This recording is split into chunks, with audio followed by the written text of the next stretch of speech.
सकते हैं आप। ये गाड़ी खड़ी हुई है और ये गिनती के 8 लोग हैं जिन्होंने पूरी कौम को यरगमाल बनाया हुआ है। ये देख सकते हैं आप, ये देख, ये चुंगी अमर सिद्धू लाहौर का मंजर मैं आपको बता रहा हूँ। ये 8 से 10 यूथ ये हैं जिन्होंने पूरी कौम को यरगमाल बनाया हुआ है। ये आप देख सकते हैं। और ये पुलिस की निगरानी में बदमाशी हो रही है। ये चाहते हैं कि कौम आके इनको मार के भगाए ताकि मुल्क में खाना जंगी हो। ये आप देख सकते हैं। ये देखो, ये जब तक अपनी बहनों के बगैर आएंगे तो ये 5-7 ही रहेंगे। ये देख सकते हैं, ये देखें, ये पंजाब पुलिस की गाड़ी खड़ी हुई है और इनकी निगरानी में ये सब हो रहा है। सकते हैं आप, ये गाड़ी खड़ी हुई है और ये गिनती के 8 लोग हैं जिन्होंने पूरी कौम को यरगमाल बनाया हुआ है। ये देख सकते हैं आप, ये देख,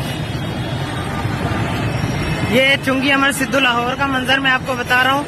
ये 8 से 10 यूथ ये हैं जिन्होंने पूरी कौम को यरगमाल बनाया हुआ है। ये आप देख सकते हैं। और ये पुलिस की निगरानी में बदमाशी हो रही है। ये चाहते हैं कि कौम आके इनको मार के भगाए ताकि मुल्क में खाना जंगी हो।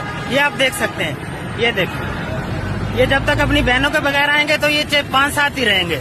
ये देख सकते हैं, ये देखें, ये पंजाब पुलिस की गाड़ी खड़ी हुई है और इनकी निगरानी में ये सब हो रहा है। YouTube पर Google TV देखने के लिए youtube.com की सर्च बार में Google TV टाइप करें। Google TV के पेज पर सुर्ख रंग के सब्सक्रिप्शन वाले बटन पर क्लिक करना ना भूलिए। YouTube पर अपलोड होने वाली वीडियो से बाखबर रहने के लिए बेल आइकॉन पर क्लिक कीजिए। आपको हर नई आने वाली वीडियो के बारे में नोटिफिकेशन मौसूल हो जाएगा।